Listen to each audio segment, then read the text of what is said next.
Hi guys, ഇന്ന് ഞാനൊരു കാന്താരി ചിക്കൻ കറിയുടെ റെസിപ്പി ആയിട്ടാണ് വന്നിട്ടുള്ളത്. അതിനു വേണ്ടി ഞാൻ 1 കിലോഗ്രാം ചിക്കനാണ് എടുത്തിട്ടുള്ളത്. ബോൺലെസ് ചിക്കനാണ് എടുത്തിട്ടുള്ളത്. എന്നിട്ട് കഴുകി വൃത്തിയാക്കിയിട്ട് എടുത്തതാണ്. ഇനി ഇതിലേക്ക് വേണ്ട ഒരു മസാലകളൊന്ന് റെഡിയാക്കി എടുക്കണം. അതിനു വേണ്ടി ഞാൻ ഒരു 15 കാന്താരി എടുത്തിട്ടുണ്ട്. കാന്താരി മുളക്, ഒരു മീഡിയം സൈസ് വലിപ്പമുള്ള സവാളയും കൂടി എടുത്തിട്ടുണ്ട്. പിന്നെ ഒരു 20 അല്ലി വെളുത്തുള്ളി, ഒരു കഷ്ണം ഇഞ്ചി, ഇതെല്ലാം കൂടി അരച്ചെടുത്തിട്ട് വരാം. ഞാൻ നന്നായിട്ട് അരച്ചെടുത്തിട്ടുണ്ട്. ഇനി ഈ ചിക്കനിലോട്ട് ഈ അരപ്പ് ചേർത്ത് കൊടുക്കുക. അരക്കുമ്പോൾ ഞാനിതിൽ വെള്ളമൊന്നും ചേർത്തിട്ടില്ല. സവാളയിൽ വെള്ളം ഉള്ളതുകൊണ്ട് വെള്ളമൊന്നും ചേർക്കാതെ അരച്ചെടുത്തതാണ്.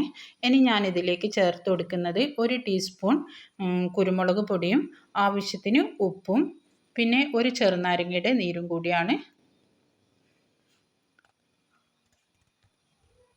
ഉപ്പ് ചേർത്തതിന് ശേഷം ഞാൻ ഒരു വലിയ നാരങ്ങയാണ് എടുത്തിട്ടുള്ളത്. എന്നിട്ട് അതിൻ്റെ ജ്യൂസ് ഇതിലേക്ക് ഒഴിച്ചു കൊടുക്കുകയാണ്. ഇതെല്ലാം കൂടി ചേർത്തതിന് ശേഷം ഇത് നന്നായിട്ടൊന്ന് മിക്സ് ആക്കുക. എന്നിട്ട് സമയം ഉണ്ടെങ്കിൽ ഒരു അരമണിക്കൂറൊക്കെ റെസ്റ്റ് ചെയ്യാൻ വെച്ചാൽ നല്ലതാണ്. അല്ലെങ്കിൽ അപ്പം തന്നെ നമുക്ക് കറി റെഡിയാക്കാം.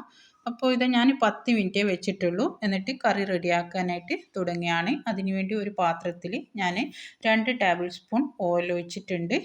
ഓയിൽ ചൂടായതിന് ശേഷം ഞാൻ റെഡിയാക്കി വെച്ച ഈ ചിക്കൻ്റെ മിക്സ് ഉണ്ടല്ലോ, അത് ഇതിലേക്ക് ഇട്ട് കൊടുക്കുകയാണ്. ചിക്കൻ ചേർത്തതിന് ശേഷം ഇത് 2-3 മിനിറ്റ് ഇങ്ങനെ ഇളക്കി കൊടുക്കുക. ഇതിൻ്റെ പിങ്ക് കളറൊക്കെ മാറി ഒരു വൈറ്റ് കളർ ആകുന്നത് വരെ നമുക്കിങ്ങനെ ഇളക്കി കൊടുക്കാം. എന്നിട്ട് അതിന് ശേഷം പിന്നെ ഇതിലേക്ക് ഒരു 2 ടേബിൾ സ്പൂൺ വെള്ളം ഒഴിച്ച് കൊടുത്തിട്ടുണ്ട്. ഞാൻ കാന്താരി അരച്ച ആ മിക്സിയുടെ ജാറിൽ കുറച്ച് വെള്ളം ഒഴിച്ചിട്ടാണ് ഇതിലേക്ക് ഒഴിച്ച് കൊടുത്തത്. ഇനി ഇത് അടച്ച് വെച്ചിട്ട് നമുക്ക് വേവിച്ചെടുക്കാം. ഒരു 10 മിനിറ്റ് വേവിക്കുക. അപ്പോഴേക്കും ഇതിന് വേണ്ട ഒരു അരപ്പ് റെഡിയാക്കാനാണ്. അതിനുവേണ്ടി മിക്സിയുടെ ജാറിൽ 1 കപ്പ് തേങ്ങ എടുത്തിട്ടുണ്ട്. എന്നിട്ട് ഒരു കൈപ്പിടി നിറയെ മല്ലിയിലയും കൂടി എടുത്തിട്ട് ഞാൻ മിക്സിയുടെ ജാറിൽ കുറച്ച് വെള്ളം ഒഴിച്ച് കൊടുത്തിട്ട് ഇത് അരച്ചെടുക്കുകയാണ്. ഒരു 1/4 കപ്പ് വെള്ളം ഒഴിച്ച് കൊടുക്കുക. അപ്പോഴേക്കും ചിക്കൻ നന്നായിട്ട് വെന്ത് വന്നിട്ടുണ്ട്. ഒരു 10 മിനിറ്റ് ആകുമ്പോഴത്തേക്കിന് ചിക്കനിലെ വെള്ളമൊക്കെ വറ്റി നന്നായിട്ട് റെഡി ആയിട്ടുണ്ട്.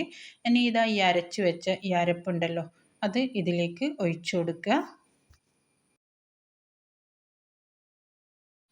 എന്നിട്ട് ഈ അരച്ച മിക്സിയിൽ കുറച്ചും കൂടി വെള്ളം ഒഴിച്ചിട്ട് ഇതിലേക്ക് ചേർത്ത് കൊടുക്കാം. അപ്പോൾ വെള്ളം കൂടി ഒഴിച്ചതിന് ശേഷം ഇതിലേക്ക് 1 ടീസ്പൂൺ ഗരം മസാലപ്പൊടിയും കൂടി ചേർത്തിട്ടുണ്ട്. എന്നിട്ട് ഇതെല്ലാം കൂടിയിട്ട് നന്നായിട്ടൊന്ന് മിക്സ് ആക്കുക. എന്നിട്ട് ഉപ്പ് ചെക്ക് ചെയ്ത് നോക്കുക. കുറവാണെന്നുണ്ടെങ്കിൽ ഉപ്പിട്ട് കൊടുക്കുക. ഇപ്പോൾ എനിക്ക് കറക്റ്റ് ഉപ്പ് തന്നെയുണ്ട്. അപ്പോൾ എൻ്റെ കറി നന്നായിട്ട് തിളച്ച് റെഡിയായി വന്നിട്ടുണ്ട്. നല്ല ടേസ്റ്റുള്ളൊരു കറിയാണ്. അപ്പോൾ ഞാനൊരു സെർവിങ് ബൗളിലേക്ക് മാറ്റുകയാണ്.